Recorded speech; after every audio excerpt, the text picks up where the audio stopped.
Hola. Me alegro de verte en el canal. No olvides darle a me gusta y suscribirte al canal. Lo más delicioso del mundo es la sémola. Aunque no tenga mantequilla, está casi sin azúcar. El menú del hospital infantil no era muy variado. Por la mañana, el pasillo se llenó de olor a leche quemada, y entonces, la puerta que daba a las escaleras se cerró de golpe y el dispensador hizo rodar un carrito con platos. Angélica siguió a la corpulenta mujer como una rata a un flautista mágico. ¿No te ha vuelto a traer tu madre una taza?, preguntó la dispensadora. Angelique se limitó a negar con la cabeza, sin corregirla. La tía Lucy no era su madre, sino su madrastra. Pero eso no importaba. Y sobre la taza, puede preguntarle a la vecina abuela Selena, si viene a visitarle otra vez. La abuela Selena siente pena por el niño desde el día que vio a su madrastra dándole de comer comida para perros. ¿Por qué? Si le echas sal, es bastante comestible. Se puede comer. Angélica pasó por el dispensador en cuanto trajo su carrito al recreo, llamado aquí cantina. Y tomó primero sus gachas. Y unos trozos de pan blanco seco y un vaso de cacao. No todos los pacientes del pabellón infantil salían a desayunar. A nadie le gustaba la comida. Traían algo mejor de casa. Y Angélica estaba perdida, no sabía qué hacer. Normalmente, si conseguía algo sabroso, estaba acostumbrada a estirar el placer durante mucho tiempo. Aunque es difícil cuando tienes hambre. Pero aún así, se come mejor si se coge un poco de comida en una cuchara, y se saborea cada bocado, cada sorbo. Pero aquí la dispensadora seguro que empieza a meterle prisa, quiere ser libre e irse cuanto antes. Y si se deshace de las gachas rápidamente, seguro que ella le mete otra ración, que aún le queda algo. De vez en cuando dan un huevo además de las gachas. Es un auténtico festín. Aquí se puede comer por migas durante mucho tiempo. Lo mejor de todo en su corta vida, y aún no tenía 10 años Angélica conoció el hambre. El periodo más feliz para él fue su primera infancia, cuando su padre aún vivía. Angélica pensaba que era el mejor hombre del mundo. Todavía había fotos en el álbum, y una de ellas seguía colgada en la pared. La madrastra también estaba orgullosa de haber tenido un marido así. El padre, muy joven, delgado, puso el pie en el escalón de su helicóptero. El hijo lo recordaba un poco diferente, aunque esos recuerdos eran borrosos, por supuesto. Al fin y al cabo, habían pasado varios años. Pero aún así, se imaginaba a su padre más pesado, sin sonrisa, siempre con alguna tristeza oculta en los ojos. Estaba sorprendentemente tranquilo a su alrededor. Una vez que su padre había lanzado a Angélica al aire, y el niño no tenía el menor miedo, sabía que su padre lo atraparía. Y así era con todo lo demás. Pasara lo que pasara en la vida, el padre siempre era responsable de todo, asumía la solución de los problemas. Y con él cerca, toda la familia se sentía como un muro de piedra. Y la tía Lucy no era como es ahora. A Angélica le parecía una niña con una coleta atada con un lazo. La tía Lucy se reía a menudo y cocinaba tartas con patatas, col y manzanas. Hervía sopa de remolacha en una olla grande. La casa estaba limpia y olía a alegría. Sí, recordando aquella época, Angélica estaba segura de que la alegría tiene olor a suelo recién lavado, a tabaco de papá, a hojaldre. Y la alegría también es como los colgantes multicolores de la araña de cristal, que iluminan toda la habitación y bailan en las paredes. La propia hija de tía Lucy, Katie, era entonces igual a Angélica, pero había 2 niños en la familia. Y si a veces Angélica cedía a darle el mejor pastel o un juguete nuevo, era solo porque ella era una niña, y él un futuro hombre. Y no estaría bien ser avaricioso. Y entonces el padre murió. Las madres de otros niños mienten a sus hijos diciéndoles, tu papá era piloto militar y se estrelló. Tal vez en realidad no hay papá, todo es un consuelo para los niños. En cuanto al padre de Angélica, realmente fue así. Alguna avería en el helicóptero resultó ser un accidente mortal. En aquellos días a Angélica le parecía que la única persona cercana a él era la tía Lucy. Lloraba tanto y tan amargamente por su marido. Debía de quererlo mucho. Katie no se afligió en absoluto, aunque su padre la mimaba. Le regalaba muñecas y vestidos, se la ponía al cuello, la llevaba en brazos por la habitación, igual que a Angélica. Pero Katie ni siquiera quería ir al funeral. Me pidió que la llevara a casa de una amiga, cosa que hizo su madre. Angélica recordaba que vino mucha gente a despedirse. La tumba estaba cubierta de flores. Pero el hijo muerto de padre no vio que el ataúd estaba cerrado. Y por eso en la mente del niño rondaba el pensamiento fantasioso de que su padre no estaba muerto, sino que se había ido a algún lugar de las nubes. Y a veces, cuando sobrevolaba un avión, Angélica se quedaba mirándolo largo rato. ¿Quizá era su padre volando? No podía desaparecer así como así. Todos decían que Angélica se parecía mucho a su padre. Las mujeres se lo repetían a la tía Lucy y añadían que el niño quedaba para consolarla, que crecería y sería tan amable y decente como su padre y que volvería a ser el amo de la casa. Y solo una vez preguntó su amiga más íntima a tía Lucy. «Bueno, ¿qué has decidido? ¿Qué quieres decir?». La madrastra preguntó. «¿Te vas a quedar con el niño para ti sola?». La madrastra suspiró y se puso a pensar en voz alta. «En realidad, yo no adopté al niño. Archie quería que adoptara a Katie, y yo adopté a Angélica. Pero nunca llegamos a hacerlo. Así que, legalmente, podría meterlo en un orfanato. Pero no me convenzas todavía». En primer lugar, Archie sabía que su trabajo era peligroso, y me hizo prometer que no dejaría atrás a Angélica. Y no he visto más que cosas buenas de mi marido, así que quiero mantener mi palabra. En segundo lugar, la gente juzgará. Archie tenía muchos amigos que empezaban a señalarme en la calle, diciendo que yo eché al chico de casa. Y este apartamento no es mío, es de Archie. Angélica escuchó, helada. No podía imaginarse que la tía Lucy pudiera entregarlo en alguna parte. «Entonces te diré una cosa», tía Lucy alisó el hule sobre la mesa, «haz que todo sea legal. Lleva a Angélica a una especie de casa de acogida. El Estado pagará dinero por el chico, y tú, como tutora, cobrarás un sueldo. Tendrás antigüedad. Y si cambias de opinión, siempre puedes rescindir el contrato». A partir de ese momento, al principio casi imperceptiblemente, pero poco a poco cada vez con más claridad, empezó a indicarse que la tía Lucy se refería a su propia hija de manera muy distinta que a su hijastro. Angélica se convirtió en casa en algo así como un vecino, que vive su propia vida, pero nadie se preocupa por él. Mientras su padre vivía, la tía Lucy no trabajaba, pero ahora tenía que buscarse un lugar. Sin estudios a sus espaldas, solo pudo conseguir un trabajo como cartero. Al fin y al cabo, Angélica se sentía responsable de su madrastra, pues su padre la quería. Por eso, el niño acompañaba a menudo a tía Lucy, llevaba su pesado bolso, le daba la mano cuando había que caminar por un sendero helado. «No tengas miedo, agárrate a mí», le decía. Pero la madrastra recibía peniques en su nuevo trabajo, como ella decía. Para llegar a fin de mes, gastaba la pensión de Angélica, a la que tenía derecho por pérdida del sostén de la familia, y el dinero que el Estado pagaba a su familia de acogida. En este contexto, le molestaba mucho tener que gastar una cantidad mensual en su hijastro. También estuvo a punto de faltar al colegio. Tía Lucy no se dio cuenta hasta mediados de agosto de que su hijastro ya tenía 7 años y era hora de matricularlo en un centro educativo. Se apresuró a pasar el reconocimiento médico con Angélica. Luego le trajo cosas de las que creció el hijo de un amigo. «Esto es lo que llevarás a la escuela». «¿Y cuadernos? ¿Lápices y bolígrafos?», preguntó en voz baja. Tía Lucy suspiró tan ruidosamente que los vecinos debieron de oírla. Luego sacó un billete del bolso. «Toma. Y procura que te dure. No tengo más». Y así fue. Angélica tenía miedo de mencionarle al profesor que no podía darle dinero para el desayuno, para el cumpleaños de un compañero, para las necesidades de la clase.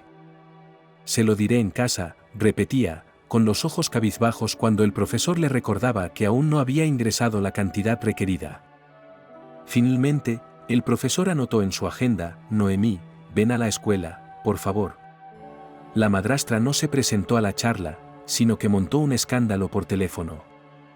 Dijo que la comida del comedor escolar era intragable, y que todas las cuotas eran ilegales, que ella no tenía tanto dinero, y que se quejaría a la región. Después de eso, la profesora siempre miraba a Angélica como si no fuera su pupilo, sino solo un chico que entraba por casualidad en clase y se sentaba en el pupitre de atrás. Cuando Katie fue a la escuela un año después, las cosas fueron muy distintas para ella. No, la madrastra no se hizo más rica, pero se rompió el alma para que la niña no tuviera peor aspecto que los demás. Y, por supuesto, su hija desayunaba y almorzaba en el colegio. Así que cuando Angélica llegaba a casa, a menudo no había nada. Tía Lucy solo venía a casa por la tarde, y era entonces cuando se ponía a cocinar. Eso era bueno para Katie, llegaba a casa alimentada. Y siempre tenía cambio en el bolsillo, así que podía correr al kiosco y comprar una tarta o un bollo. ¿Qué iba a hacer una Angélica hambrienta? Diluyó agua caliente de ketchup que resultó ser sopa, buscó por la casa: de repente en algún sitio hay unas monedas, ¿y podrá comprar una bolsa de avena? La pobreza del chico era tan llamativa que sus compañeros de clase inconscientemente consideraban a Angélica desgraciada y le alienaban. Por eso no podía ir a casa de su amigo con el pretexto de hacer los deberes juntos, y allí, mira, su madre le ofrecía merendar. Angélica no tenía amigos. Y con la comida de perro resultó así. Cuando su padre vivía, compraron una perrita llamada Clepa. Katie lo pidió. Clepa recibía entonces buena comida enlatada para perros, y Angélica aún no sabía leer. Vio una lata de colores brillantes en la nevera, la sacó y usó una cuchara. ¿Qué haces?, preguntó la tía Lucy. Estoy comiendo, contestó Angélica. Está bien, pero necesita sal. A la madrastra le costó mucho esfuerzo mantener la cara fría. Y al día siguiente decidió divertir a su hija. Puso un tarro nuevo delante de Angélica, lo abrió ella misma y le dio una cuchara a la niña. Come. Luego llamó a Katie, al parecer tras haberla avisado con antelación. La niña no se contuvo tanto como su madre y se rió hasta las lágrimas. Y Angélica no entendía por qué se reía todo el mundo. Ahora Clepa se hizo viejo, y para el forraje caro en la familia ya no era suficiente dinero. Madrastra compró las latas más baratas. El sabor de estos cubos húmedos seguía siendo el mismo. Pero cuando Angélica se moría de hambre, también se los comía. Lo principal era salarlos. Por la noche, cuando venía tía Lucy, cocinaba, por supuesto. Y entonces llamaba a Angélica a la cocina, le daba un plato de patatas fritas o macarrones y se despedía con la mano. Ve, allí, come en tu casa. Obviamente, quiere quedarse con Katie, hablar con ella, tomar el té. Katie madrastra a menudo incluso trae pasteles. Luego la tía Lucy limpia la cocina, lava los platos, esconde el resto de la comida en la nevera. Una vez Angélica levantó la tapa de la sartén arbitrariamente, cogió una chuleta, la madrastra le dio una palmada en el brazo. Crece, tendrás tus propias ollas y de ellas cargarás. Angélica era muy consciente en su padre. Entendió, lo que no le pertenece no puede tomar. Y nunca se atrevía a comer nada sin pedírselo. Por la mañana, Katie a menudo no quería desayunar. Sabía que comería en la escuela. Tía Lucy le cortaba a Angélica un trozo de pan, le servía un vaso de té y la mandaba a la puerta. Y el niño se quedaba respirando los deliciosos olores que salían del comedor durante el recreo. Un día, una amiga le dijo a tía Lucy: ¿Aún no se desmaya Angélica de hambre? Después de todo, la piel y los huesos que quedan del niño. La madrastra le quitó importancia. El niño está creciendo. Si tuviera huesos, tendría carne. Enfrente de su apartamento vivía la abuela Selena. Una anciana solitaria. Se decía que tenía una hija en otra ciudad, Angélica nunca la había visto. Pero la abuela Selena le caía muy bien. Ella no tenía perro, pero tenía un gato favorito, Bonifacio, para los suyos solo Bonja. Una vez Angélica se encontró con su abuela en el hueco de la escalera. Aquí, no sé a quién preguntar, se entristeció, tengo que irme una semana, en el centro regional, en el hospital oftalmológico. ¿Y Boniek? Angélica, cariño, ¿no puedes darle al gato comida y agua una vez al día? ¿Y cambiarle la arena de la caja de arena de vez en cuando? Angélica se encogió de hombros, ¿por qué no? Ven conmigo, dijo la abuela Selena, te lo enseñaré todo. Acabas de salvarme, no sabía a quién preguntar. Y eres un buen chico, responsable. La abuela tenía un apartamento de una habitación. Aún se las arreglaba para conseguirlo cuando trabajaba como ingeniera en la fábrica. El apartamento era muy limpio, acogedor y tranquilo. Un Banefis gris salió de la habitación con paso aburrido. Maulló brevemente. Ahora, querida, la abuela Selena abrió el frigorífico, toma, mira. Siempre tengo bolsas de comida, pero a Bonifacio no le gustan mucho. Aquí hay para el salchicha, pollo, pescado, la leche es mejor no dársela, la digiere mal. Pero a Bonechka le encanta el queso. Bueno, ¿puedes arreglártelas? Angélica solo asintió, y satisfecha la abuela Selena le entregó la llave, advirtiéndole que se iría el lunes. Durante toda una semana Angélica fue feliz. Dio de comer a Bonifacio no una, sino 3 veces al día. Por la mañana corría a casa de su vecino, le cortaba al gato un poco de salchicha, la desmenuzaba finamente y la ponía en un cuenco. En otro cuenco puso requesón. En el almuerzo, Angélica podía comer el resto de lo que el gato no había terminado, y la bestia peluda recibía una nueva ración de comida. En la cena, el chico le regaló a Bonifacio una bolsa de comida que la abuela Selena no era tacaña, y que realmente olía a carne. El gato no se dejó tentar ni por el pavó en gelatina, ni por el estofado en salsa, y Angélica se lo terminó todo con la conciencia tranquila. Luego encontró cubitos de caldo en los estantes y miró conspiradoramente a Bonifacio. ¿Qué, hermano, tienes hambre sin comida caliente? Haré un poco de sopa. Aquí Angélica, con la conciencia tranquila, podría compartir la comida con el gato. Hirvió caldo con reserva, y bebió una taza llena con placer. Cuando la abuela Selena volvió, estaba satisfecha, el apartamento estaba limpio, Bonic no había perdido peso, todo estaba bien. Toma, Angélica, le entregó al niño una caja de bombones, ¿has conseguido suficientes provisiones? Angélica solo asintió. En el fondo le entristecía que una época tan buena llegara a su fin. Le gustaba quedarse en el apartamento de su abuela, era tranquilo, pacífico, nadie interfería, podía leer libros tanto como quisiera. Y en casa de Katie.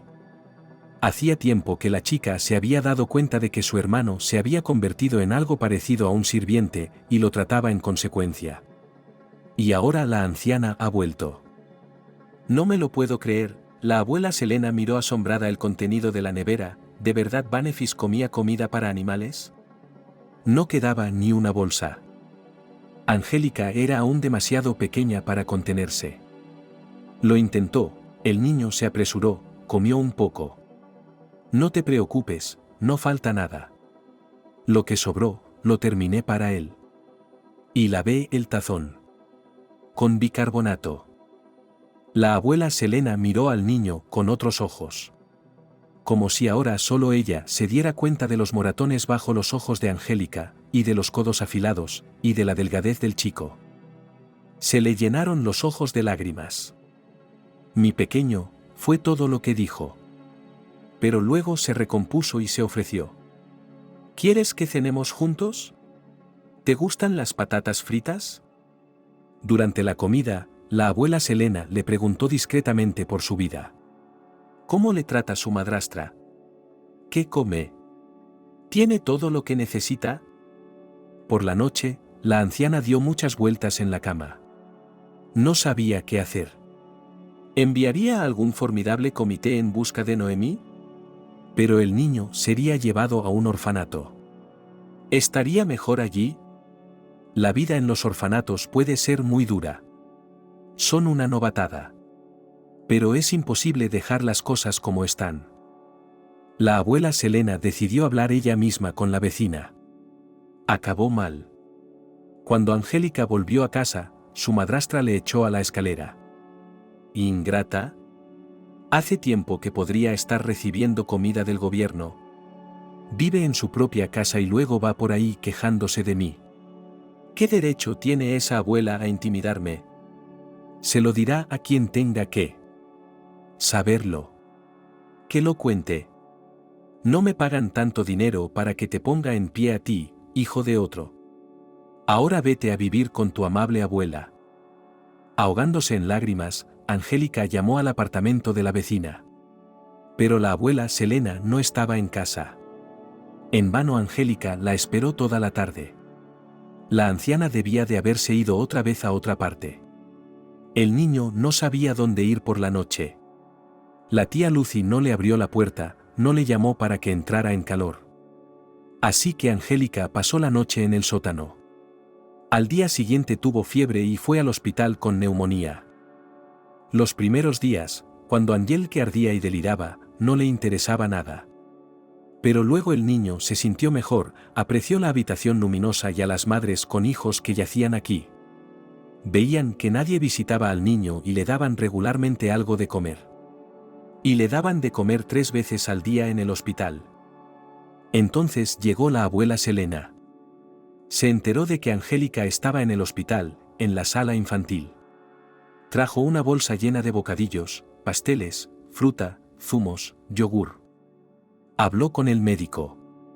Y por un momento Angélica incluso se sintió como una niña educada en casa que necesitaba a alguien. Eres lo que eres, querida, le dijo su abuela Selena a modo de despedida, trata, ponte buena, y no te preocupes. Tengo que ir a un lugar, y probablemente no te veré pronto. El médico dijo que estarás aquí 2 semanas más. Y luego ya se nos ocurrirá algo. Angélica no entendía muy bien en qué podía pensar la amable anciana. Inconscientemente sentía que no podía volver con la tía Lucy y Katy, y que ellas no le aceptarían. Así que el único camino que le quedaba era el orfanato. La abuela Selena se dirigía a ver a su hija. Rara vez hacía viajes así. Antes, cuando criaba a Verónica, pensaba pasar su vejez con su hija. No complicaría la vida de Nika, no interferiría en sus asuntos. Tendría su propia habitación. Pero podrían pasar las tardes juntas. Tomar el té en la cocina, hablar de todo lo que ha pasado durante el día, todo esto es tan querido para la madre. Ayudaría a Verónica, limpiaría, lavaría, cocinaría, su hija siempre estaría piecce. La abuela Selena temía sobre todo las noches interminables, terribles. Terribles porque no había nadie alrededor.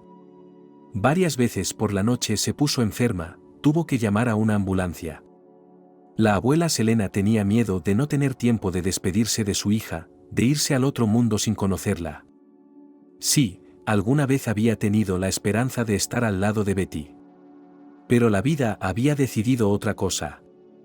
El tren de la abuela Selena era un tren viejo y terrible que debería haber sido dado de baja hace mucho tiempo.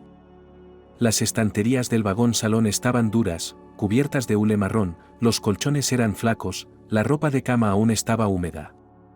Pero lo peor de todo es que hacía frío y las ventanillas soplaban sin piedad. Cuando la anciana encontró su sitio, su vecino le dijo: «No te desnudes todavía».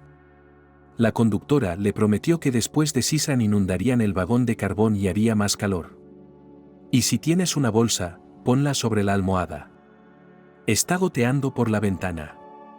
La funda de mi almohada ya está mojada».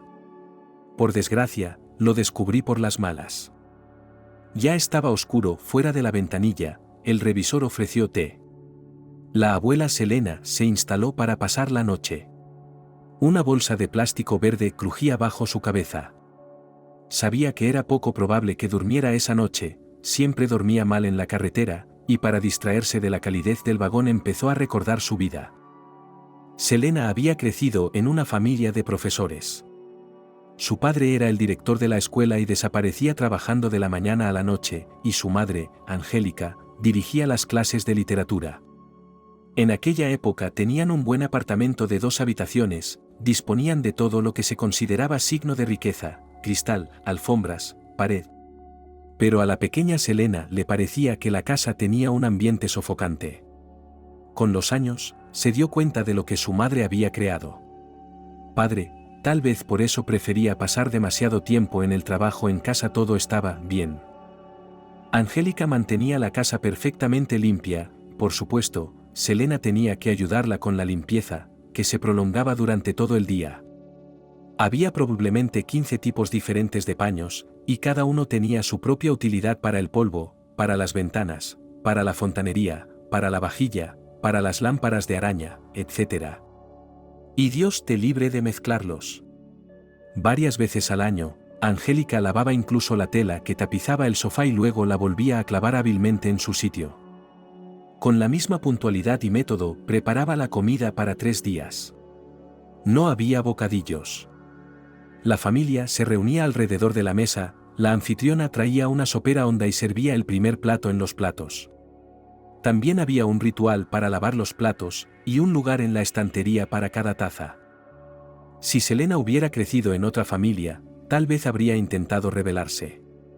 Pero aquí cualquiera de sus caprichos y protestas eran reprimidos desde la más tierna infancia, y a la edad escolar ya había aprendido claramente que no tenía derecho a tener opinión propia.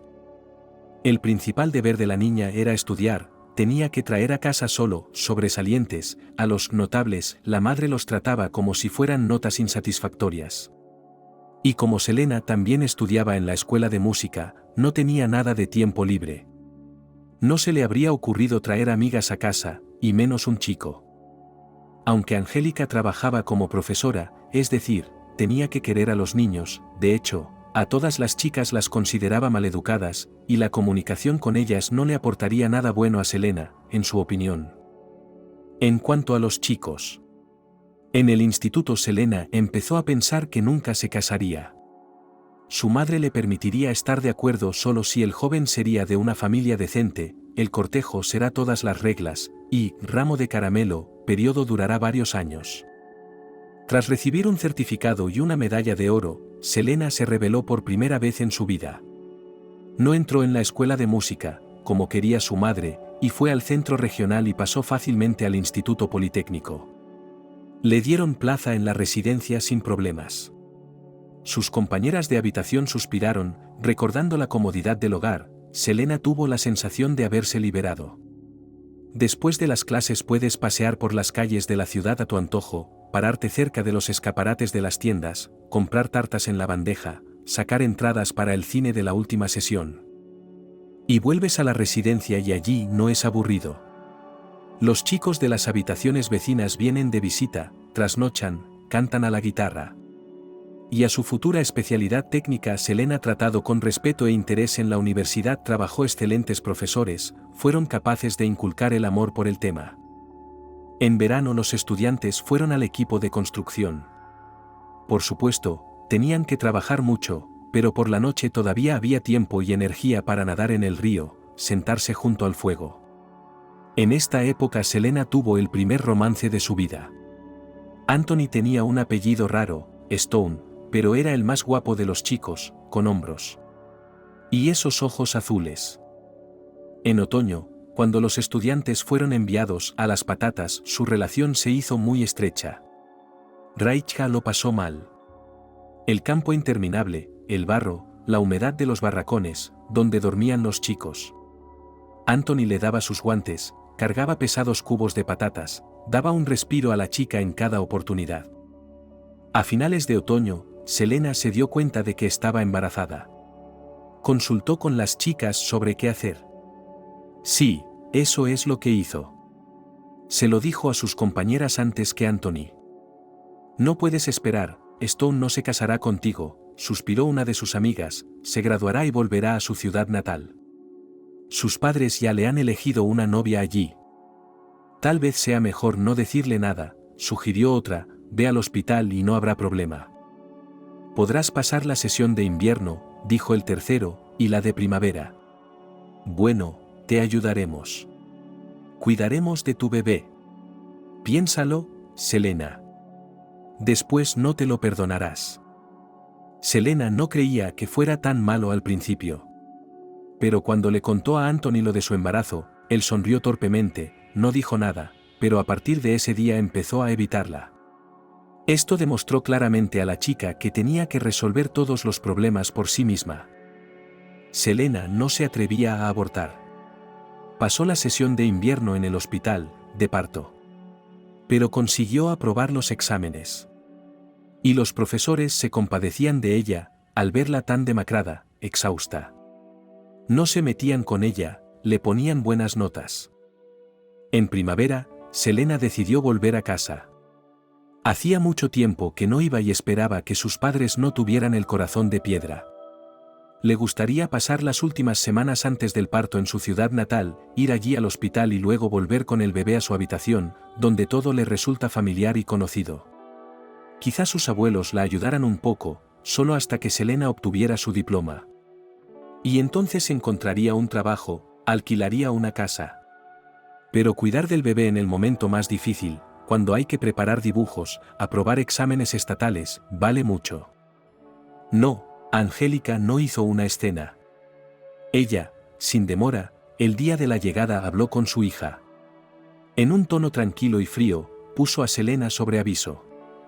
Son respetados en este pueblo, la familia había sido considerada intachable hasta ahora. Y de repente le cae encima una hija soltera, con un hijo fuera del matrimonio, que ha arruinado su vida con sus propias manos. ¿Te das cuenta de que tienes que asumir la responsabilidad de tus actos?, preguntó su madre en tono estricto de profesora. Selena asintió.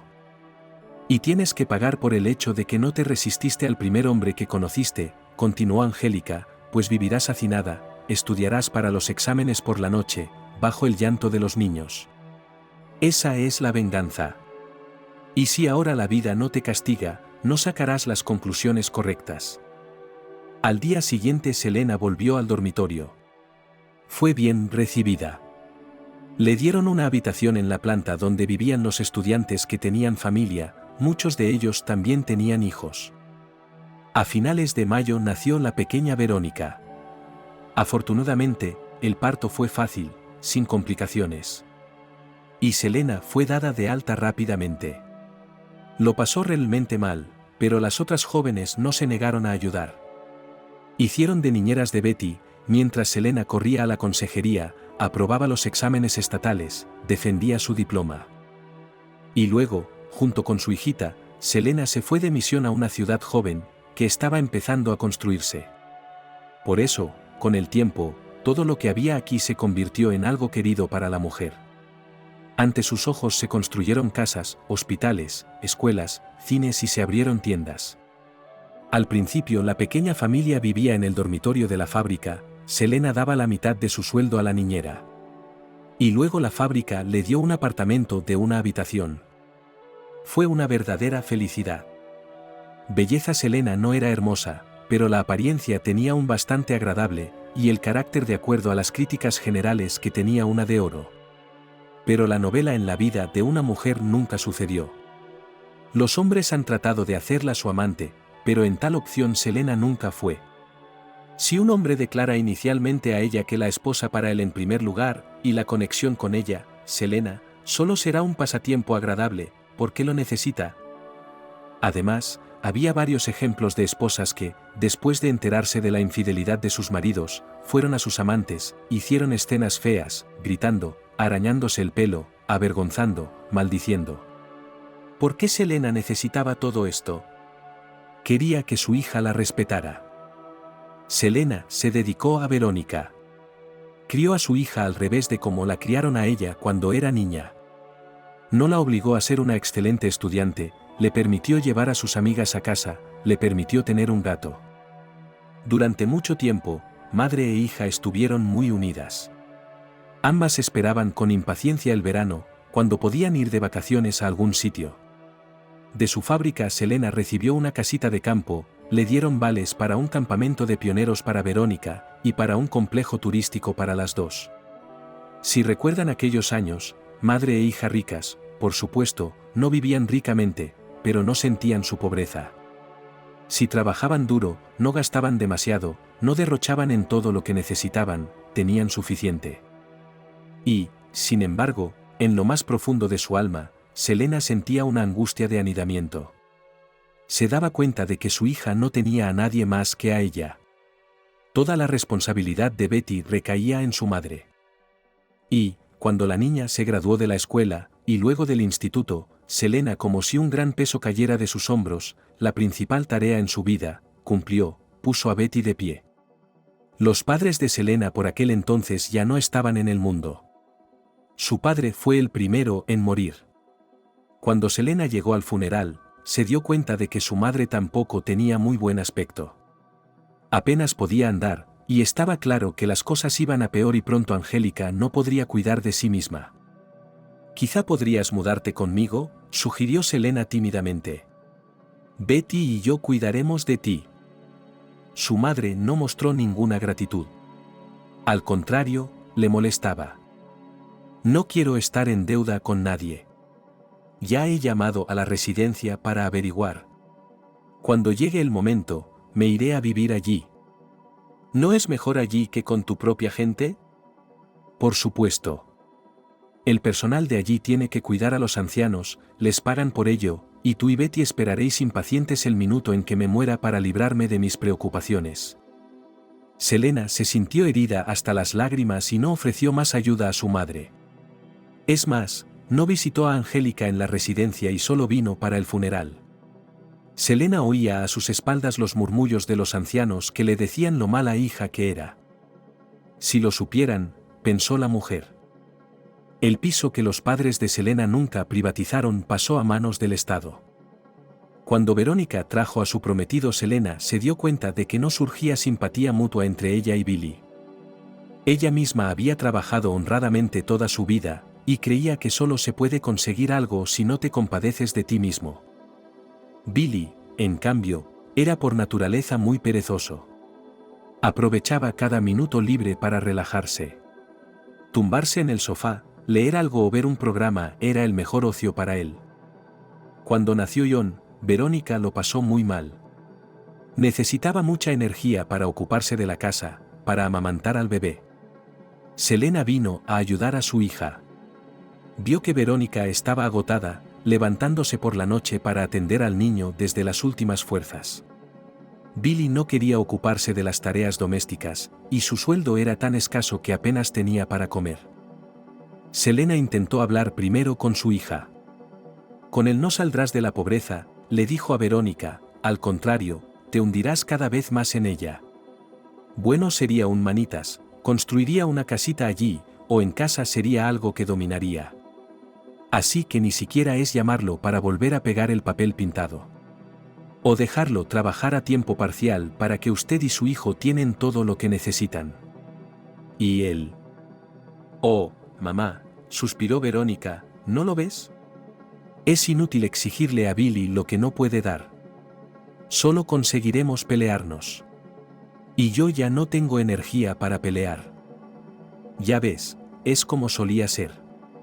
En el pueblo, estaban los propietarios robustos y los pobres. Los primeros no temían trabajar, y los segundos preferían trabajar lo mínimo. Tu Billy no puede obligarse a... Verónica se limitó a negar con la cabeza.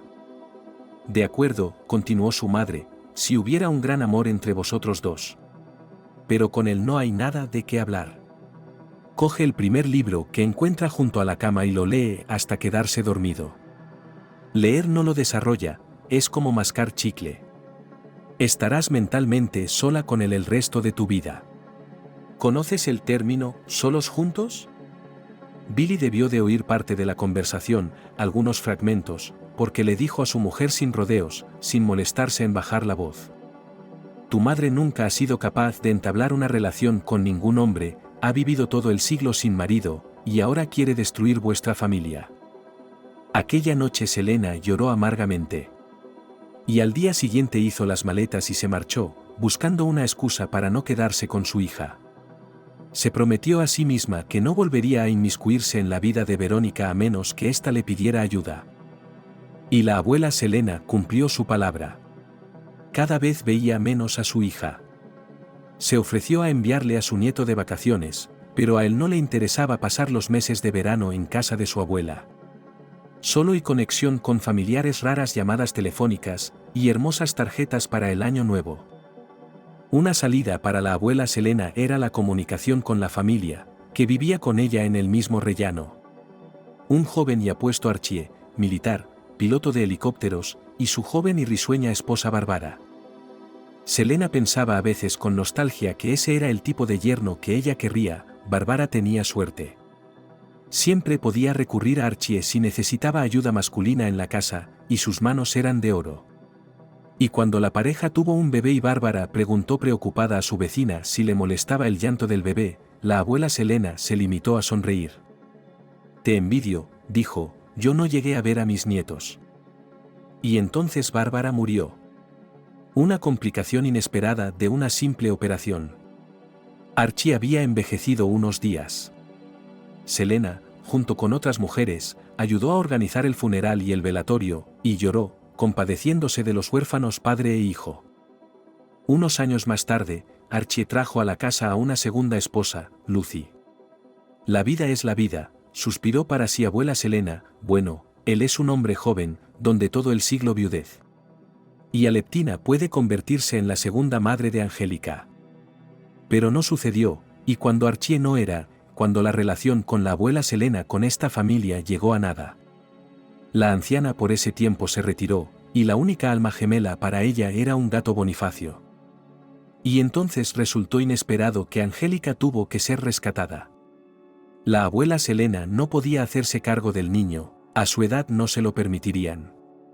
Pero Verónica. La madre quería hablar con su hija. Ion.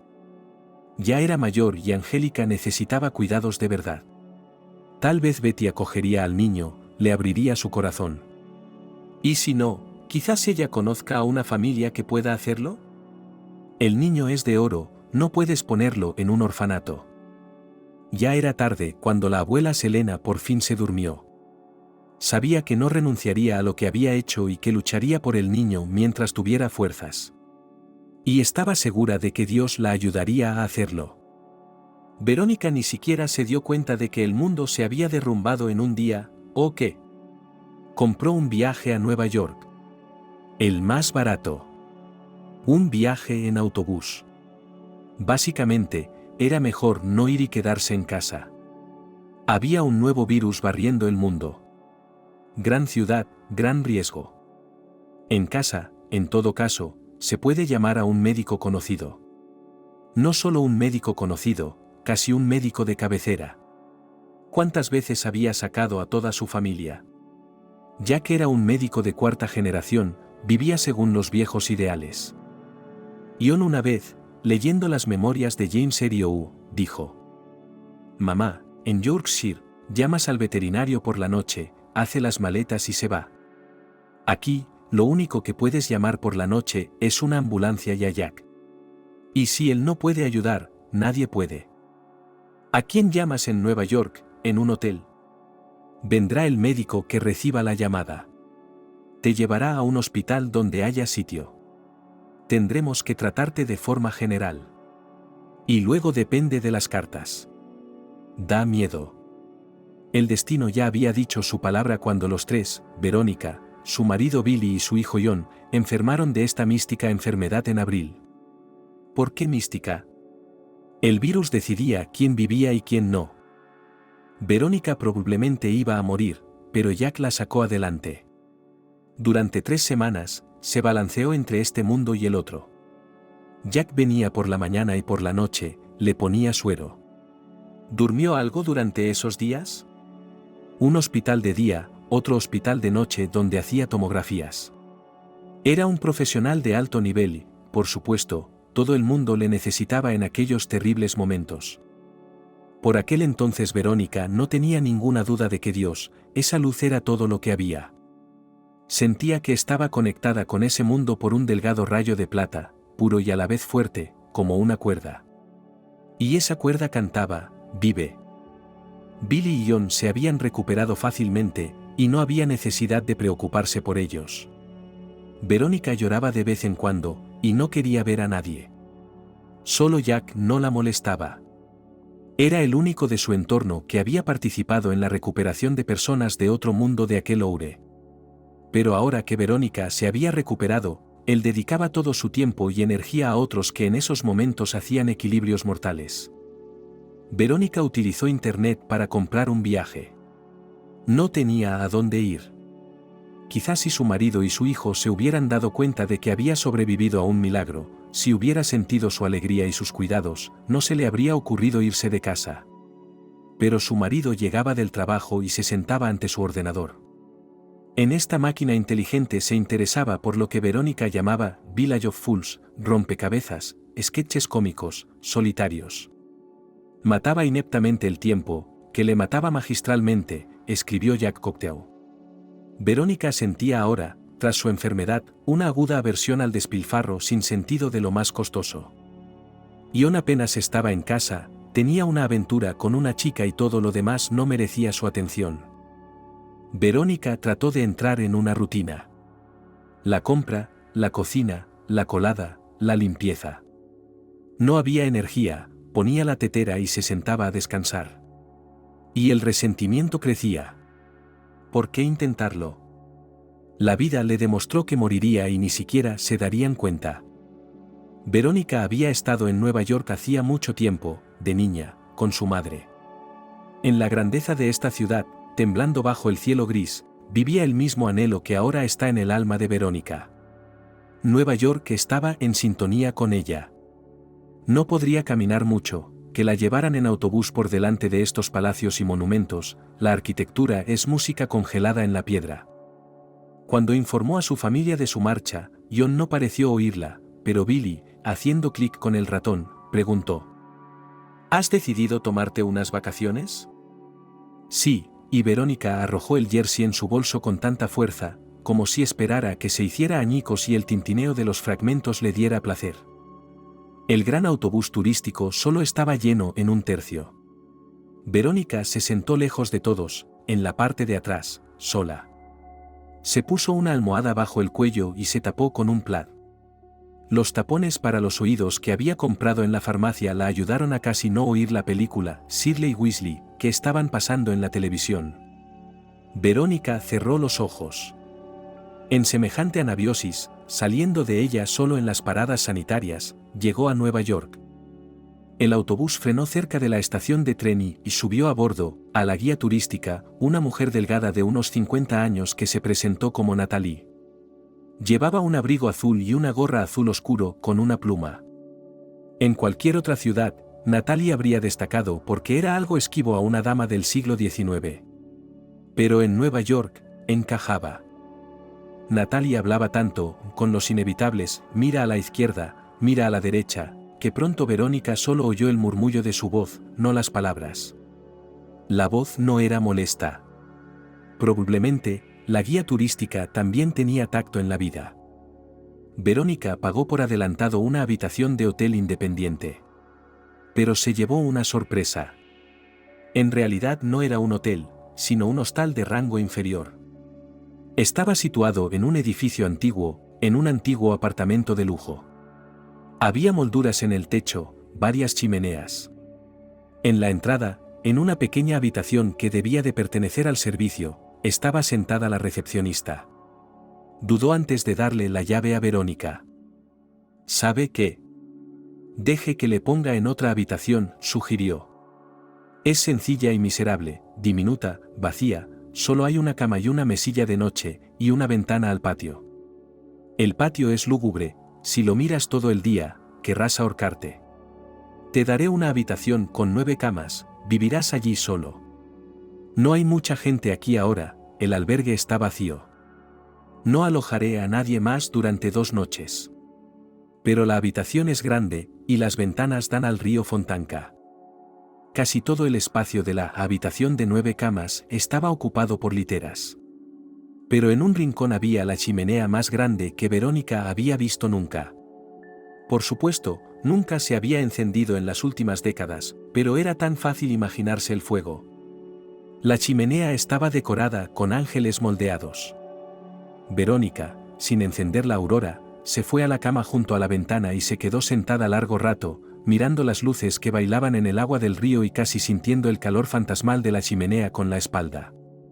Se sentía un poco perdida en los siglos, y estaba por ver si podría encontrar el camino de vuelta al presente. Era hora de comer algo. Verónica no había comido nada desde ayer. La recepcionista casi dijo que había una nevera, té, café y galletas en la sala. En principio, podría haberse conformado con eso. Pero Verónica quería pasear por la ciudad, sentir sus calles bajo sus pies. Al menos durante un rato, pero para sentir que pertenecía a este lugar. La fuerza le venía de alguna parte. Decidió caminar hasta Gostinidvor. Su madre solía llevarla allí, y en la cafetería compró un postre, que Verónica recordó para siempre, porque nunca había probado nada igual. Algo entre nata y gelatina, de color chocolate. Era la oportunidad de volver a su infancia y comer un postre así por segunda vez en su vida. Verónica caminó y se sorprendió de no ver nieve ni hielo en Nevsky. Pensó que los conserjes echaban la cabeza hacia atrás, respiraban sobre los copos de nieve y estos se derretían sin llegar al suelo. En el paso subterráneo había souvenirs a la venta. ¿Llevo algo a casa o no? A la gente de casa no le importa que se haya ido. Quería llevarle a su marido algo anecdótico, algo dirigido a los extranjeros. Billy le parecía tan extranjero ahora. Llévale este sombrero tricolor con rayas blancas, azules y rojas, una balalaica de juguete y una botella de vodka. Aunque ni siquiera se dará cuenta de la indirecta. Solo se beberá el vodka. Desde una puerta del Gostinidvor olía el metro, el subterráneo. Verónica entró por la otra, la tienda propiamente dicha. Subió al segundo piso y miró a su alrededor, ¿en qué dirección ir? No se acordaba de nada. Giró a la derecha y caminó durante un buen rato, rodeando el enorme edificio. Pero encontró la cafetería. Aquí todavía servían postres, todo un lujo para Verónica, porque en su ciudad natal no existían. Sin embargo, ella no era una gran caminante en cafés y restaurantes y tal vez simplemente no lo sabía. Verónica cogió una torre hinchada de color rosa en un plato de porcelana y cacao. Se sentó en una mesa. La cafetería estaba casi vacía. Además de Verónica, había otro hombre sentado cerca. Sorbía lentamente su café de una taza diminuta. Sus ojos estaban en su teléfono. Verónica le miró sin prisa, así que no tuvo miedo de encontrarse con sus ojos. Lo miró, sin creérselo. Luego se levantó y se sentó a su mesa. «Mickey», dijo. «¿Lo reconoces?» Habían estado juntos en el instituto. Solo que Verónica era una chica correcta y hogareña a la que había que cortejar amablemente, proponerle matrimonio y llevársela. Y Mickey tenía mucho talento, era encantador e indefenso. Y esa combinación lo hacía irresistible. Verónica sabía que había chicas por todas partes detrás de Mickey y ni siquiera intentaba acercarse a él, no veía a Mickey como alguien a quien pudiera amar. Odiaba competir, rivalizar, tomar el relevo de los demás. Sus compañeros de clase le recordaban a perros peleándose por un hueso. Pero una vez conoció a Mickey en la biblioteca. Era una biblioteca enorme, regional, ocupaba un tercio del teatro de la ópera. El propio teatro en el centro, un ala la biblioteca, la otra la escuela coreográfica. Verónica, eligiendo libros, se imaginaba cómo vivían los niños del internado, futuros bailarines y bailarinas. Hay escaleras enormes, barrotes de hierro en las ventanas, techos en algún lugar del cielo. Siempre hace frío. Y los niños manangélicos corretean con ropa ligera, medias, leotardos, faldas. Como gorriones. Se mueren de hambre porque no pueden engordar. Algunos están saltando arriba y abajo de estas escaleras, gorjeando. Y algunos tienen nostalgia. Cada vez que salía de aquí a oscuras, Verónica se quedaba en la sala de lectura hasta que cerraba la biblioteca, veía las luces del segundo piso en las ventanas de los dormitorios del internado, y en el tercer piso las chicas trabajaban en el telar. Verónica imaginó que no salían del teatro, como princesas de un castillo encantado. La sala de ensayos de los dormitorios y el escenario, ese era todo su mundo. También la biblioteca estaba dividida en 3 partes, la sala de lectura, el depósito de libros y el departamento de libros raros. En la sala de lectura, donde los estudiantes trabajaban la mayor parte del tiempo, una chica muy guapa repartía libros. Parecía una mulata, con la piel lisa y oscura, enormes ojos negros y pelo rizado. Cuando Verónica leyó una novela de George Amado, pensó que así debía ser Teresa Batista, cansada de luchar. Al departamento de libros raros se accedía por un pasadizo independiente bajo el tejado. A lo largo de la escalera semioscura había el tipo de trastos que se ven en las casas viejas. Un piano carcomido, un decrépito chal de punto, que ya apestaba a polvo, un aparador tallado de Dios sabe qué siglo. Parecía que arriba te encontrarías con el desván, donde habría aún más de estos trastos. Pero no, el departamento de libros raros eran 2 habitaciones contiguas, que habrían sido luminosas de no ser por las palomas que se aferraban a los alféizares de las ventanas. Si se abrían las ventanas, solo se oía el susurro de sus alas durante todo el día, a partir del amanecer. Pero aquella vez Verónica llegó tarde. Era diciembre, estaba anocheciendo, afuera hacía 30 bajo cero y las ventanas estaban decoradas con brillantes dibujos de escarcha. Mickey también estaba aquí. Ambos tuvieron que esperar a que una vieja bibliotecaria con un mantón de plumas colgado del hombro encontrara los libros que habían pedido en la sala contigua. Se quedaron de pie junto a la ventana, arañando dibujos en el cristal helado por no tener nada que hacer. Verónica, con su manicura, lo hacía mejor. Lo único que la sorprendió fue que la escarcha no estaba fría. Era como polvo de dientes. Pero el vaso ya estaba helado. ¿Para tu diploma?, preguntó a Mickey, refiriéndose a los libros por los que había venido. Habló simplemente para no hacer ruido. Verónica tuvo que acordarse de mantenerse alejada de Mickey.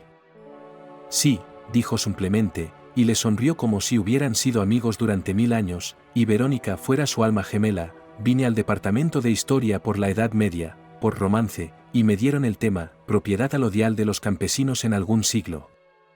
Edad Media, lo leyó la vicedecana, una mujer mayor y pesada, que ni siquiera mentalmente podía identificarse con el ambiente romántico. ¿Qué esperaba?, preguntó Verónica, que le pidiera que escribiera como los cascos de los caballos en los que cabalgaban los caballeros arrancaban chispas de las aceras de París.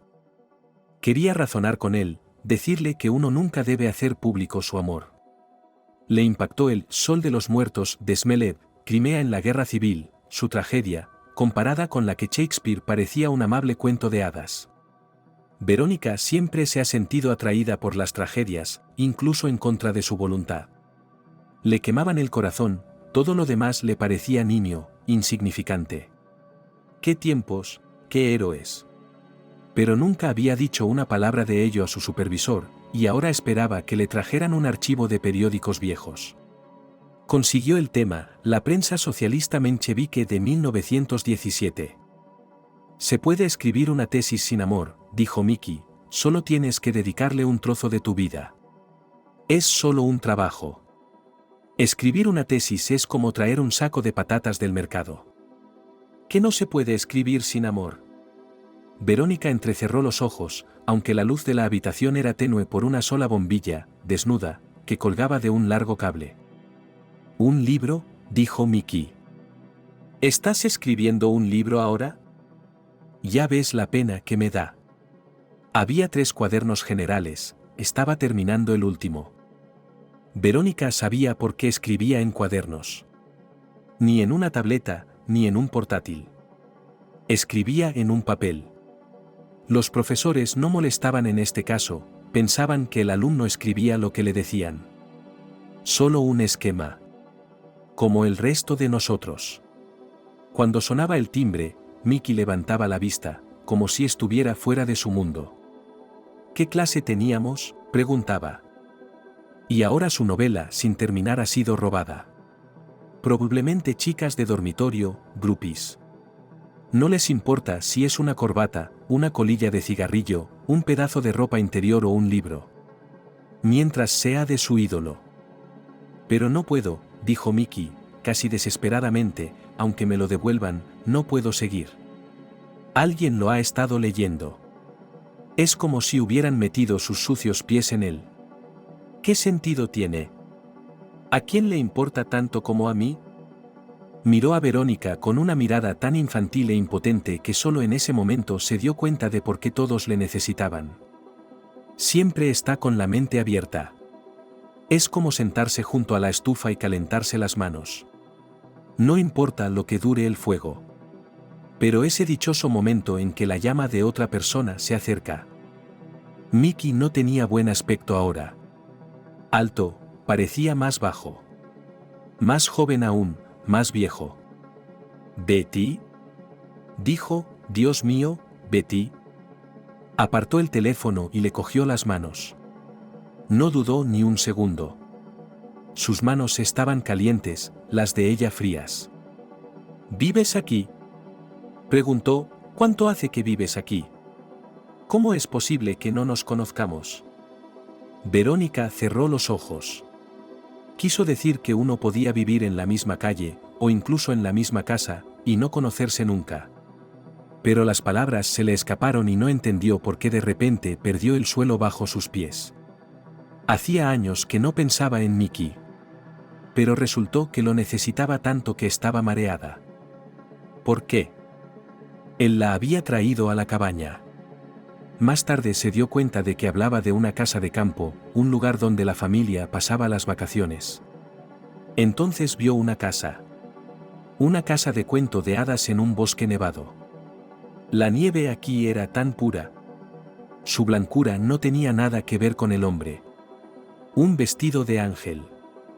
Mickey abrió la puerta peatonal con dificultad, caminó hasta la casa de campo en este blanco virgen, uniéndose a ella. Verónica no se preguntó si vivía aquí, si la había traído a casa de otra persona. Ahora no importaba. Un cuervo voló, la nieve cayó de una rama, y Verónica sintió que estaba fuera del tiempo. Era como si estuviera en el umbral entre la infancia y la adolescencia, y todo lo que tenía por delante era como una pizarra en blanco. Podían moldear un muñeco de nieve, hacer un ángel, tumbados en la nieve y agitando los brazos como alas, y podían besarse, abrazándose tan fuerte. Se dejaron llevar y perdieron el equilibrio, pero no se tambalearon intentando salir del montón de nieve, sino que siguieron bebiéndose el uno al otro, y los labios fríos y golosos eran más embriagadores que el champán. Ella pensó que nunca volvería a tener esto en su vida.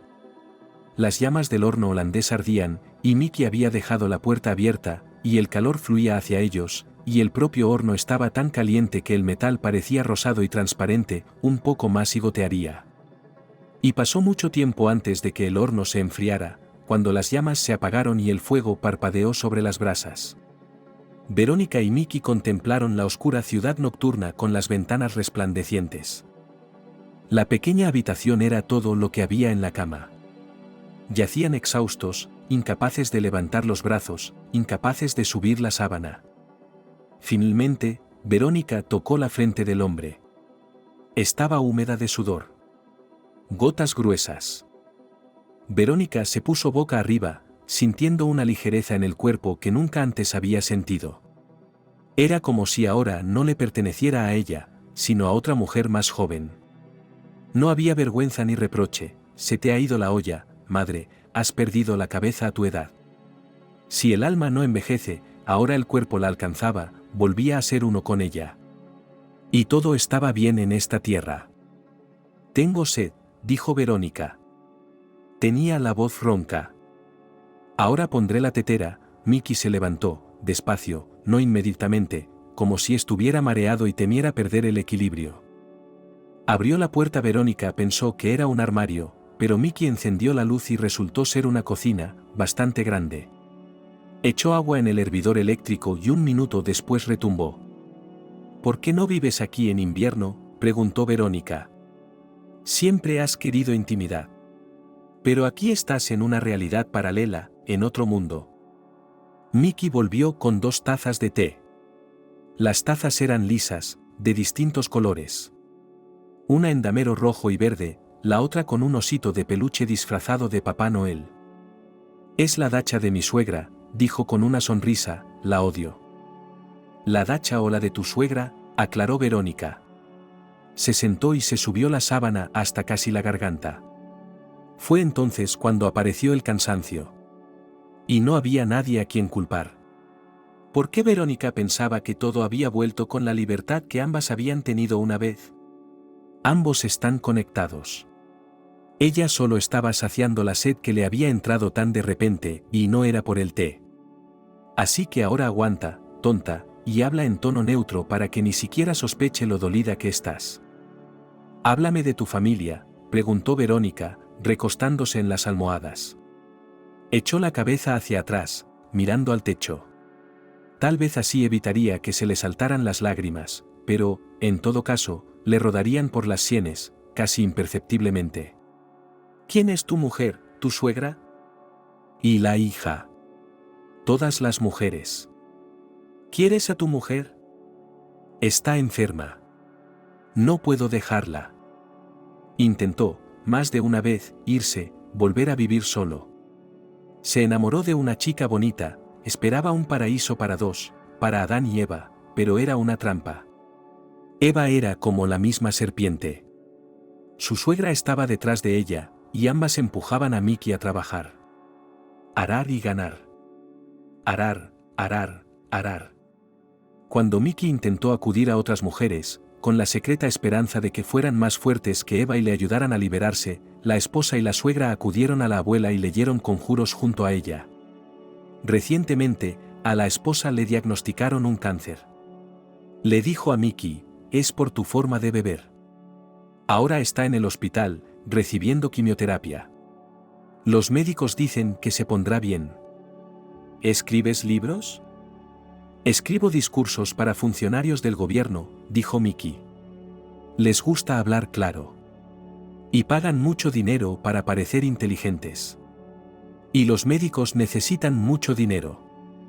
Se quedaron callados un rato.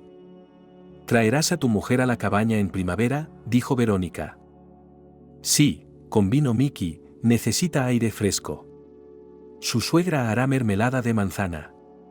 Y la hija se aburrirá y suplicará volver a la ciudad. Veía toda su vida por delante. Sabía que no cambiaría. Y no intentó cambiar nada. Le cortaron las alas. No por la conspiración, sino por la culpa. Verónica se quedó atrás del grupo y sacó billetes de tren. Llamó a casa, y extrañamente, contestó al teléfono su hijo, tan ausente últimamente que solo venía a casa por la noche, y no siempre. Verónica le informó brevemente de que volvería un día después y pulsó off para evitar ser interrogada. Aunque era poco probable que John preguntara nada, tenía poco interés en la vida de su madre. Verónica tenía el estante de abajo, en un compartimento. Los vecinos resultaron ser agradables. Una chica estudiante, volviendo a casa por las vacaciones. Ella dijo, no puedo comer en el camino, me mareo. Solo tomo fruta. Y durante todo el trayecto en el compartimento olía a mandarinas de Año Nuevo, que llevaba Aurora. Y había dos hombres jóvenes y educados que viajaban en viaje de negocios. Podrían haber formado una compañía amistosa, bebiendo coñac o champán y charlando. Pero Verónica se pasó todo el viaje de cara a la pared. Comprendió que tal comportamiento interfería con los vecinos, que sería necesario sentarse, moverse para que los hombres pudieran comer en la mesa. Pero no pudo. Al principio los compañeros se callaron, pensando que la mujer estaba dormida. Luego se acostumbraron y dejaron de fijarse en ella. Como un tronco. Nadie se encontró con Verónica. Rechazó un taxi en la estación y caminó, aunque estaba lejos. Arrastró tras de sí su bolsa de ruedas y sintió lo mucho que no quería volver a casa. Por primera vez en su vida. Y también se dio cuenta de que ya no viviría con Billy. Antes había buscado opciones, compromisos. Podía ir en cualquier dirección. Ahora se dio cuenta de que no podía. Es demasiado doloroso. Se dio cuenta de que antes era como vivir en el cuerpo de otra persona y tratar de adaptarse a él. Y ahora se acabó. Se acabó. John abrió la puerta de su madre. Verónica volvió a sorprenderse de que no hubiera nadie en casa a esas horas. Billy debía estar en el trabajo, John en el instituto. Pero la puerta estaba cerrada con pestillo. Y había un montón de gente en casa. Su hijo y una chica desconocida, alta, pelirroja, con los ojos muy abiertos, que también había salido al pasillo para encontrarse con Verónica. Y con ella, un niño de unos 5 años, muy parecido a la niña. El mismo pelo color zanahoria. «Mamá», dijo John, y a Verónica se le encogió el corazón porque hacía tanto tiempo que su hijo no empezaba una conversación con ella con esa palabra. «Mamá, estos son Nancy y Michael. Nancy y yo nos casamos. Ayer». Tragó saliva con nerviosismo. «¿Tenías prisa antes de que yo llegara?», preguntó Verónica. Tenía la cara desencajada. Se había convertido en una máscara. Verónica fue a la cocina y abrió la nevera. Los estantes estaban casi vacíos. «¿Comieron sin mí?», preguntó. Si casarse era algo que podía hacerse entre medias para ellos, ¿por qué iba a ser diferente para ella? Se preguntó por la compra. Si debía o no ir a la tienda a por ellos. Por la noche hubo un consejo familiar. Nancy no asistió al principio, ya que tenía que acostar a su hijo. El resto de la familia se sentó alrededor de la mesa en la cocina. Ya nadie se sentía parte del todo, cada uno estaba por su cuenta. La familia se había desmoronado. «¿No volviste a casa porque te quedabas con ella, con Nancy?», preguntó Verónica a su hijo, así sin más. «Mamá, ¿por qué te sorprendes? Hoy en día, las citas empiezan donde solían terminar. Y firmamos con nuestros nombres para que nadie dictara después. Si debíamos estar juntos, separarnos, casarnos, no casarnos. Lo decidimos y nos casamos». Billy se miró las manos. «Tengo entendido que Nancy vivía con sus padres, pero ahora se ha mudado contigo». Ya sabía que Verónica le había dicho a su marido que lo dejaba. Si tenía alguna idea de cómo seguir adelante, tenía que decidirse a toda prisa. El suelo estaba bajo sus pies. «No compartiré el apartamento», dijo Billy, «me compraré algo, una habitación, una casita. Venderé las acciones». Tenía una herencia de su padre, que había trabajado en el norte toda su vida. Antes, Billy soñaba con viajar, quería ver mundo. Ahora invertiría en una casa. «¿Y tú eres mamá?», preguntó John. Para él era secundario que sus padres se divorciaran. Lo que importaba era cómo se alojarían todos ahora. ¿No acosarían a Nancy? ¿Sería feliz? La pelirroja salió del dormitorio, cerrando la puerta tras de sí. El niño se durmió.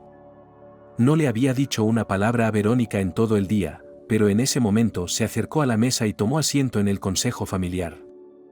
«Tengo una propuesta», dijo. «Hay una casa de campo, herencia de la abuela en Alepole. Ella me la dejó en herencia. Te la cedo. Puedes mudarte allí y nosotros nos quedaremos aquí». Todavía no llamaba a Verónica por su nombre de pila o, Dios no lo quiera, madre. Alepol, Alexandrovskoepol, era el barrio más cutre de la ciudad, todo privado. Los nuevos no construían mansiones aquí. No había bosques, ríos ni lagos cerca. No había nada de naturaleza, solo casas de madera abarrotadas construidas a mediados del siglo pasado. Los que iban a Alepole se iban para siempre. Era casi imposible vender una casa aquí, cambiarla por algo más decente. Cualquiera en el lugar de Verónica habría montado un escándalo. Gritando y rompiendo platos. «¿Me estás echando de mi propio apartamento? Adelante. Pide una hipoteca, y lárgate de aquí». Verónica cree que su hijo se va y no lo volverá a ver a menos que lo persiga como un perro, rogando por atención. Nancy pondrá a John en su contra. Dirá que su madre quiere quedarse sola en un piso de 3 habitaciones y nos sacudirá como el estiércol de una pala. Será aún peor si Billy se va y viven en ese apartamento Verónica y los pequeños.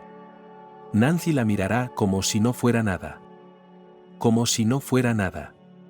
Y así día tras día, mes tras mes, porque Verónica no quería entrar en sus planes. «Está bien, iré a esa cabaña», dijo Verónica. «Tiene todas las comodidades, Nancy fue generosa con la explicación, lo haremos todo a través del MFC para que sea legal. Y no hay vuelta atrás.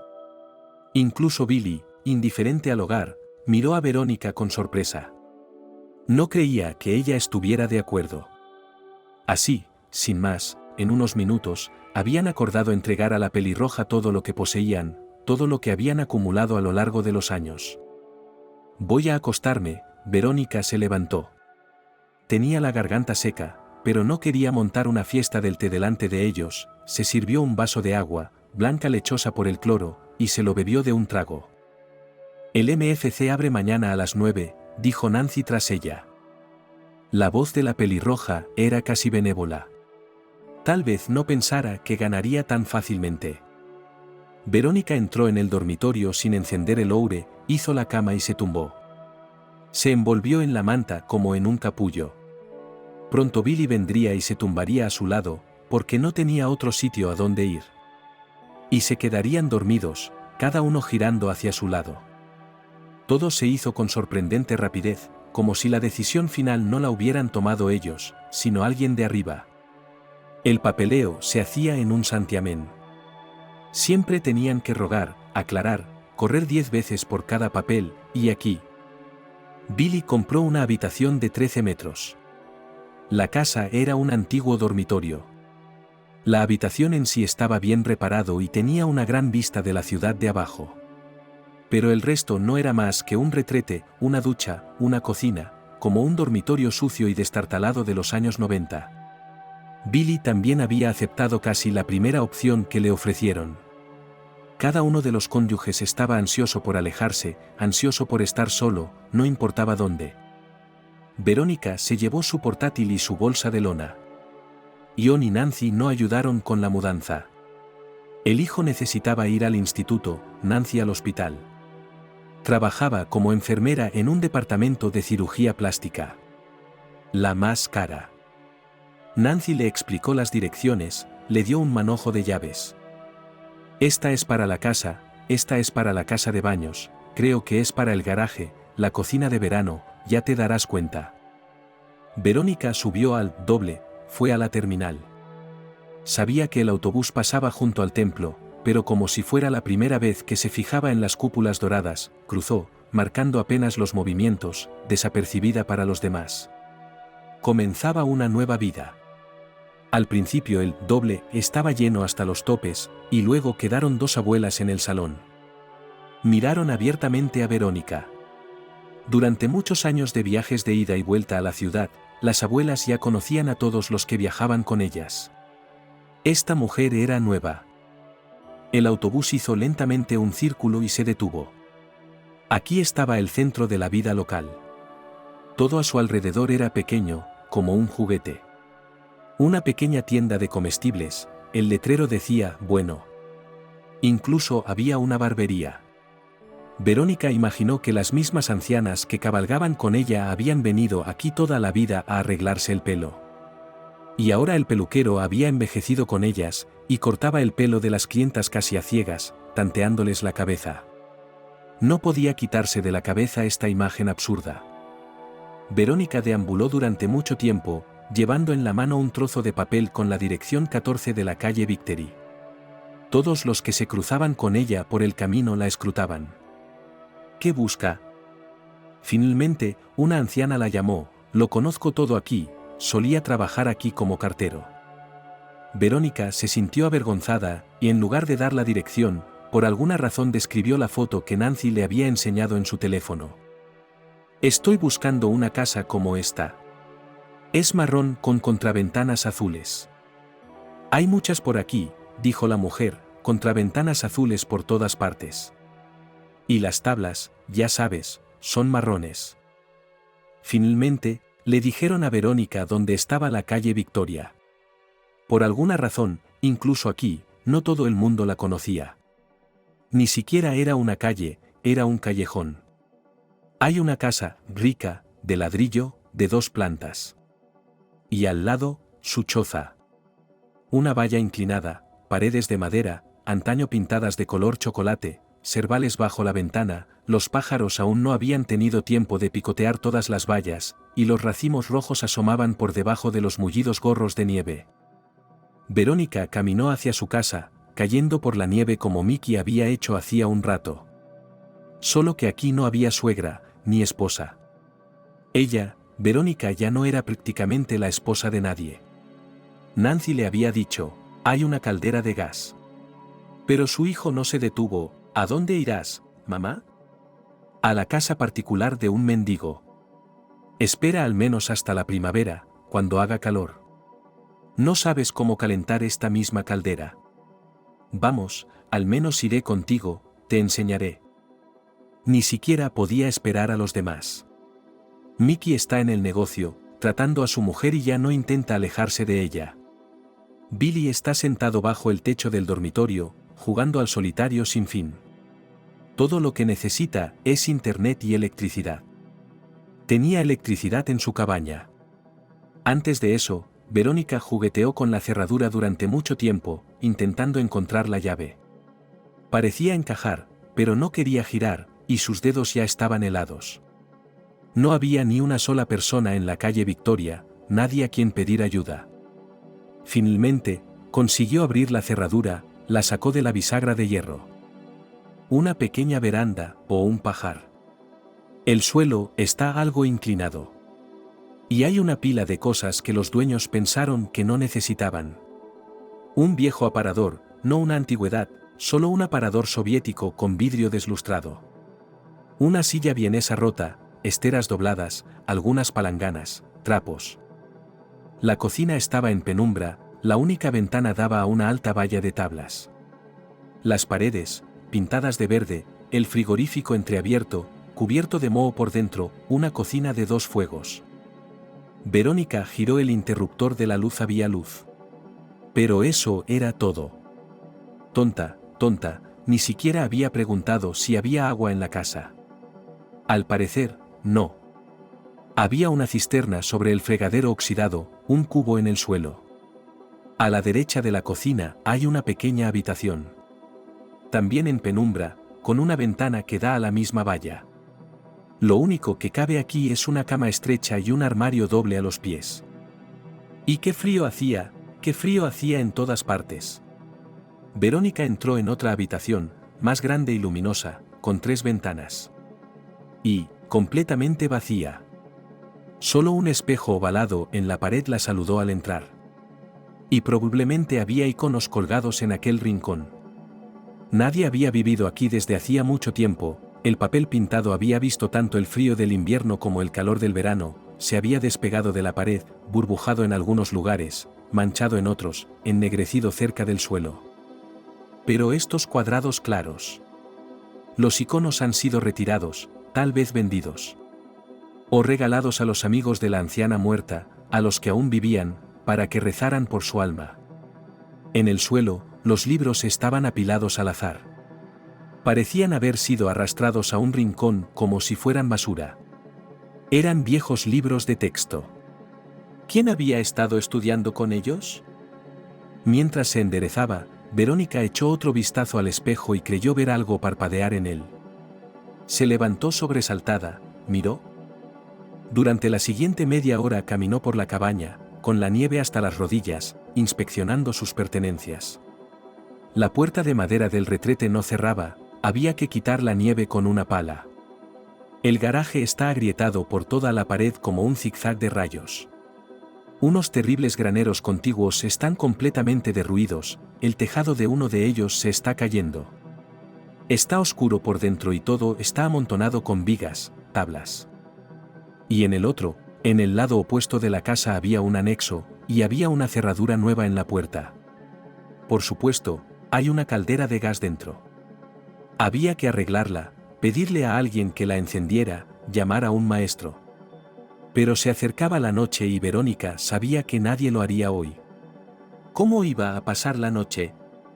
Tenía mucho frío. Pero de nuevo se dirigió a la estación de autobuses. El doble esperaba pasajeros. La mayor tentación era subir e irse a casa. Darse un baño, tumbarse en una cama caliente. Pero Verónica sabía que, en general, ya no era su casa, y nadie la esperaba allí. A su hijo no le importaría, pero qué disgusto se llevaría Nancy si Verónica volvía. En la ferretería, Verónica compró un calentador, en la tienda de comestibles, té, azúcar, una botella de agua de 5 litros, pan y salchichas. Ahora, al menos, podría pasar la noche. Si cerraba la puerta de la pequeña habitación, probablemente podría calentarse. Después nunca pudo olvidar su impotencia y las lágrimas que le brotaron aquella noche. Como había lavado el plato y el cuchillo sobre el cubo, cortado bocadillos, preparado té en una jarra de medio litro. Como se había quedado dormida, metiéndose en la cama con el abrigo puesto y tratando de calentar la fría y húmeda almohada con la mejilla. Se despertó a menudo durante la noche, probablemente cada hora. Y oyó aullar a un perro en algún lugar cercano. No podía ser un lobo, aunque no estaba lejos del bosque, pero aún así había calles, casas, gente. El perro aullaba de forma tan ensordecedora y desesperada que parecía que nada podía quitarle esa añoranza. Por la mañana, Verónica se dio cuenta de que había llegado la helada. El pequeño calefactor ya era completamente inútil. No podía calentar la habitación a una temperatura en la que se pudiera vivir. Verónica se estaba muriendo de frío. Sus dedos helados cometieron el error de pulsar los botones del teléfono. Llamó a los del gas, le dijeron que esperara a que vinieran, comprobaran y encendieran la caldera. Verónica tenía muchas ganas de ir al menos a la tienda, no había nada que comer y la tienda estaba caliente. Pero tenía miedo de que si no cogían a la casera, dieran media vuelta y se marcharan. Y ella no sobreviviría a la segunda noche con tanto frío. Verónica salió al porche. Y sus mejillas se cubrieron inmediatamente de escarcha, sus pestañas se volvieron escarchadas. Verónica decidió limpiar la nieve del camino hacia el retrete donde estaba la caldera. Dio la vuelta a la casa y se quedó atónita. Había una bestia sentada en la propiedad del vecino. Un enorme perro blanco, como ella nunca había visto antes. Ni siquiera parecía un perro, más bien un león. No había ninguna valla entre ella y el perro. La valla era solo una reja, que la bestia podía saltar de un salto, o derribar si se lanzaba sobre ella con el pecho. Entonces Verónica se dio cuenta de que el perro estaba sujeto por una cadena. La cadena era gruesa, de hierro, pero era corta, así que no podía correr, no podía estirar las patas.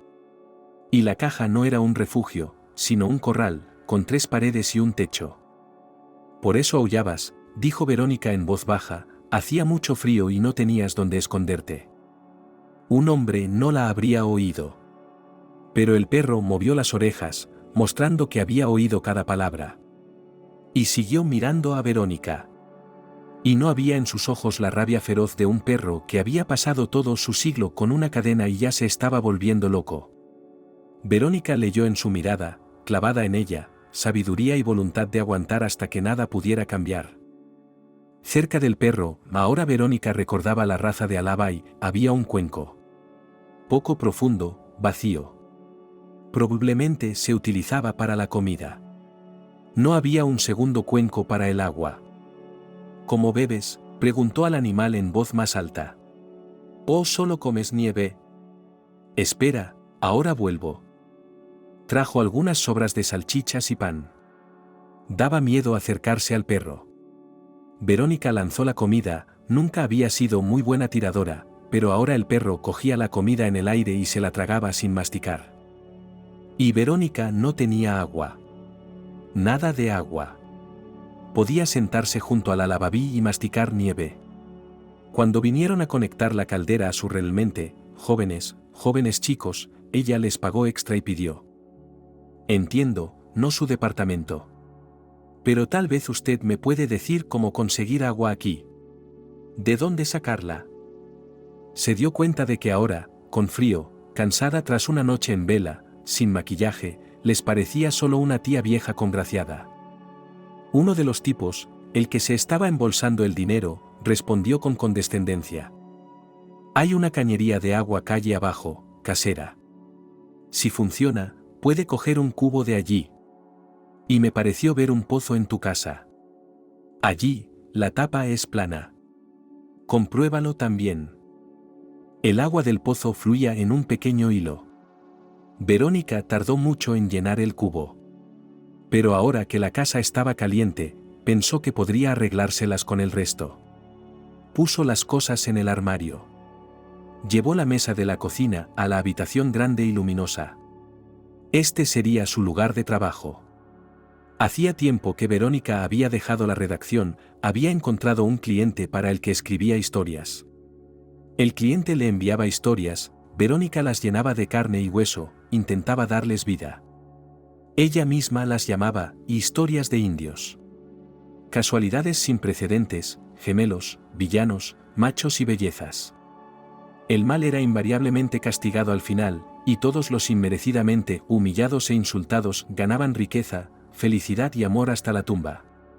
Para ella, era un ingreso que le permitía alimentarse. Después de comer, Verónica se tomó un descanso. Miró la casa que le habían regalado con otros ojos. Viviría aquí, tal vez envejecería junto a esta casa. Verónica sintió la paz de estar sola. No pensó en su hijo, ni en su exmarido, ni en Mickey. Cada uno había elegido su propio camino, y sus nervios crispados necesitaban tranquilidad. Verónica calentó agua y la vertió, tibia, en una olla. Hoy, cuando fue a la tienda, no solo compró comida para ella, sino también para su perro. Nunca había tenido un perro, no sabía qué comprar. Así que puso al azar una bolsa de chapi en su cesta. El animal yacía en su sitio. Sobre la nieve, acurrucado, con las patas metidas bajo el cuerpo. Una olla de agua humeaba. ¿Quieres comer?, preguntó Verónica al perro. Se acercó y el perro se levantó. ¿Qué había en este movimiento de su disposición a coger comida? ¿O una amenaza, un mensaje al huésped no invitado para que no cruzara la línea? Verónica dejó la maceta sobre la nieve y buscó con la mirada. Luego rompió una rama marchita de un manzano y la utilizó para empujar el agua hacia el perro. ¿Qué sed tenía? Se olvidó de todo, ávidos tragos, lamió la olla ya vacía. Olisqueó la bolsa rota de chapi y se alejó. Cuando empezó a oscurecer, Verónica seguía trabajando. El silencio la tranquilizaba, y ahora se daba cuenta de que necesitaba estar sola mucho tiempo. Se levantó para echar agua en el pequeño hervidor eléctrico que había comprado hoy. Se miró en el espejo y se estremeció. Reflejaba la misma habitación en la que estaba ahora. La misma penumbra, con la única luz procedente de la cocina. Pero en la habitación más allá del espejo había cosas que no estaban allí. Verónica podía ver el borde de la mesa y el mantel de brocado que colgaba de ella. Y un sofá contra la pared opuesta. Y en el sofá había un hombre sentado. No podía distinguir los rasgos de su rostro. Pero pudo ver que aún no era viejo, moreno y que la miraba fijamente. Verónica recordó la adivinación de la que le había hablado su abuela. Da miedo, se dijo. Antes de la adivinación, hay que sacar todos los iconos de casa. Y luego encender velas, poner dos espejos uno frente al otro, sentarse frente a ellos y esperar. Y puede que, algún tiempo después, en el pasillo de espejos veas a un hombre que viene hacia ti. Así será tu alma gemela. Pero en cuanto le mires a la cara tienes que darle la vuelta al espejo. Porque si este hombre llega a la frontera y sale del espejo a la habitación, te matará. No puedes meterte con lo impuro. Y ahora el primer pensamiento de Verónica fue darle la vuelta al espejo, para. Pero el hombre del espejo se levantó y salió. Por la puerta que en el mundo de Verónica conducía a la cocina. Salió y se fue. Le pareció que algo sucedería en su destino, que se produciría algún cambio. Y al día siguiente, cuando sonó el teléfono, se dio cuenta de que habían comenzado. Se sorprendió aún más cuando oyó la voz de su madre. Siento venir sin avisar, dijo la abuela Selena. Vengo a verte y tengo que mantener una conversación muy importante. Pero, mamá, exclamó Verónica, ahora mismo no estoy en casa. Quiero decir, no, estoy, pero ahora vivo en otro sitio. No le contó a su madre lo de su divorcio, ni lo de mudarse a una casa destartalada, no quería disgustarla. Sentía que su madre intentaría interferir, razonar con su nieto, y no acabaría bien. Mamá ya estaba en una edad en la que había que protegerla de la información negativa. Verónica tuvo la premonición de que llegaría el momento en que ella y su madre tendrían que vivir juntas. De ninguna manera iba a meter a su querida anciana en una residencia. Bueno, ya me lo explicarás todo más tarde. La abuela Selena tenía prisa. Estoy en un tren, la conexión no siempre es buena, se corta. Dame tu dirección. Nos vemos allí. Unas horas más tarde, Verónica ya estaba en la estación de tren. No podía esperar al tren, paseaba tranquilamente por el andén y, cuando por fin llegó el tren, abrazó a su madre con fuerza. ¿Cuánto te he echado de menos? Cuando estaban en el taxi, Verónica preguntó. No te desmayes. Sí, la casa está vieja y destartalada. Pero ahora es toda mía. Tal vez eso es lo que quería en mi vejez, no deberle nada a nadie. Sabía que mamá era muy difícil de asustar. Selena había pasado por mucho y había sobrevivido a todo. Y, sin embargo, temía la reacción de la mujer mayor. Y en cierto modo tenía razón. La abuela Selena caminaba por la casa con los labios apretados. ¿Estás segura de que has hecho lo correcto?, preguntó finalmente. ¿Qué quieres decir? Quiero decir que probablemente sabes en tu corazón cómo va a terminar esto. Ion no va a durar mucho con ese cazafaldas. Y ni siquiera se trata de él, no se trata de Nancy doblegándolo a su voluntad, se trata de ella. Hoy ella tomó el apartamento de tu familia. Mañana no será suficiente, y no tendrá nada más que quitarle a Ion. Ella dividirá el lugar, pondrá a tu hijo en algún armario. Él también cederá ante ella, como un hombre honorable. Y ella se irá a buscar un nuevo pez dorado. Alguien que pueda darle más, y luego más, y luego más. Y una casa como la que tienes ahora. Se necesita mucho dinero o las manos de un hombre muy capaz. ¿Tienes alguna de esas cosas? Mamá, siempre dices todo lo correcto, pero eres muy despiadada. ¿Y si yo no hubiera ido con los jóvenes y mi hijo me hubiera reprochado que le arruinara la vida? La abuela Selena miró a su hija por encima de las gafas. ¿Con qué la romperías?, me preguntó. ¿Haciendo que los chicos vivieran hacinados durante un tiempo? ¿Por qué no? Que se pongan a prueba para ver lo fuertes que son sus sentimientos. ¿Y si se separan, gracias a Dios, no crees? Betty, hay algo que no me estás diciendo. Creo que era tan importante para ti deshacerte de todo de una vez, especialmente de tu marido, que te rendiste. Dijiste que harías cualquier cosa por ser libre. Verónica se sumió en el silencio. Luego dijo: tal vez tú también tengas razón. Mientras bebían té, la abuela Selena se frotó la frente con la palma de la mano. Los cambios en tu vida hacen un poco difícil tener la conversación que vine a tener. ¿Qué te ocurre? La voz de Verónica era temerosa. ¿Quizá mamá tiene algún problema de salud? Verás, quería que acogieras a un niño. ¿Sobre qué? Eso es algo que Verónica nunca esperó. Escucha esto primero. Y la abuela Selena le contó a su hija toda la historia de la familia. Que Angélica tenía unos padres jóvenes y maravillosos. Pero primero perdió a su madre, y unos años después a su padre. Angélica nunca debió ser abandonada a su madrastra. Es increíble que nadie haya dado la voz de alarma hasta ahora. Niño hambriento está dispuesto a comer comida para perros, solo Angélica, a diferencia del perro, tiene un sentido de la dignidad, no se queja, no suplica.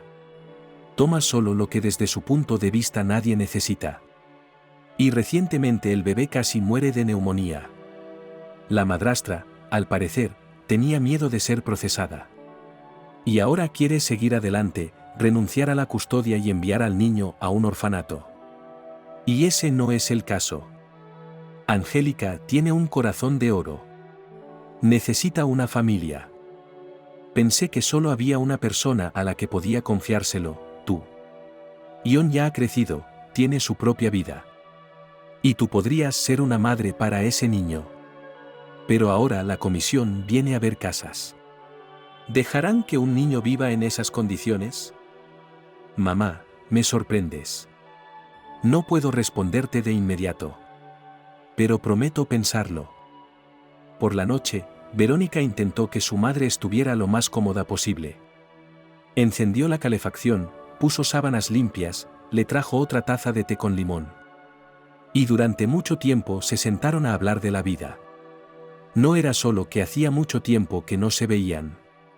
Aunque se llamaran o se visitaran, no podían ser tan francas como hoy. La abuela Selena sentía que ya no tenía derecho a interferir en la vida de su hija, aunque no le gustara, y pensaba que Verónica no era feliz en su familia. Pero ese era el camino que su hija había elegido para sí misma, así que la madre debería haberse mantenido al margen y limitarse a observar.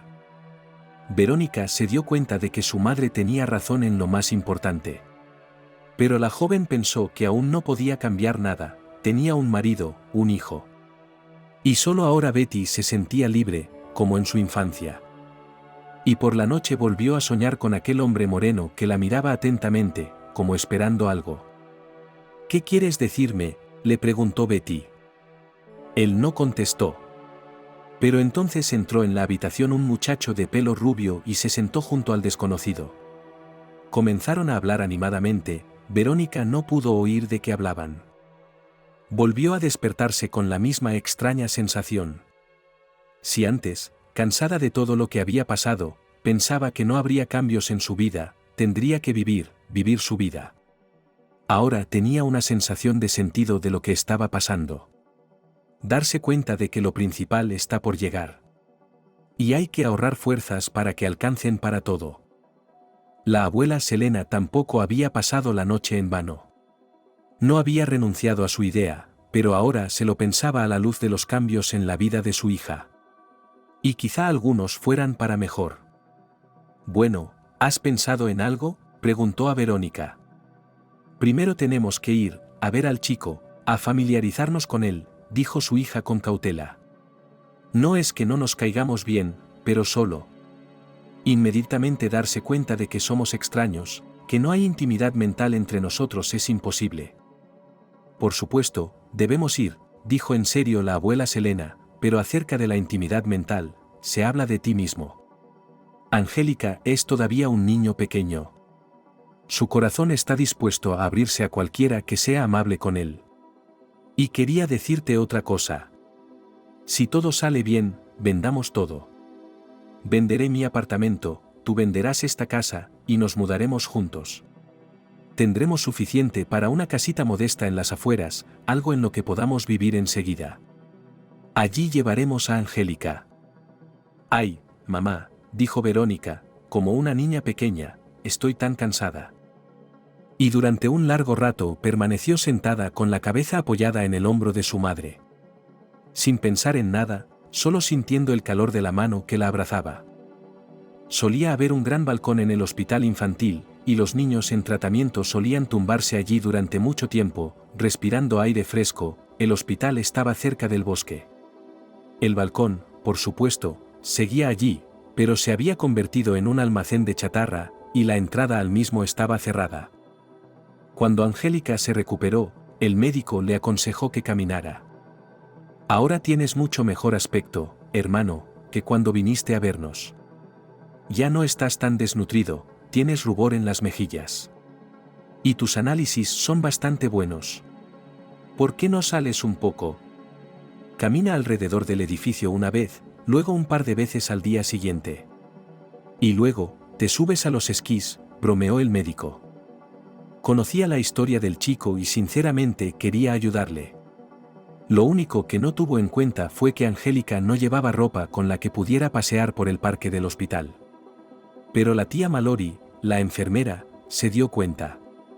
Le dio la vieja chaqueta de plumón de alguien y unas botas grandes, pero que se podían poner. Ahora voy a buscar otro sombrero, dijo, vistiendo a Angélica. Toma, mira. Es, por supuesto, rosa, de niña, pero ¿quién te mira? Cuando Angélica abrió la pesada puerta del hospital, el aire frío parecía embriagador. El chico incluso se balanceó un par de veces y se agarró a la jamba de la puerta. Un poco más allá del edificio del hospital comenzaba el bosque, y los pinos en su blanca decoración eran fabulosamente hermosos. No muy lejos, un hombre con jersey y gorro usanca cepillaba la nieve.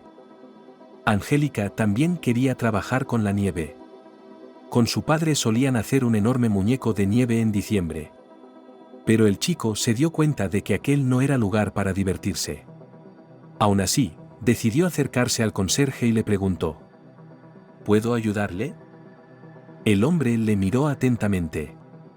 Tenía el pelo oscuro, pero Angélica pensó que le recordaba a su padre. Seguro que no puedes sostener una pala, le dijo el hombre, eres muy pequeño y flaco. ¿Tienes permiso para salir o te has escapado?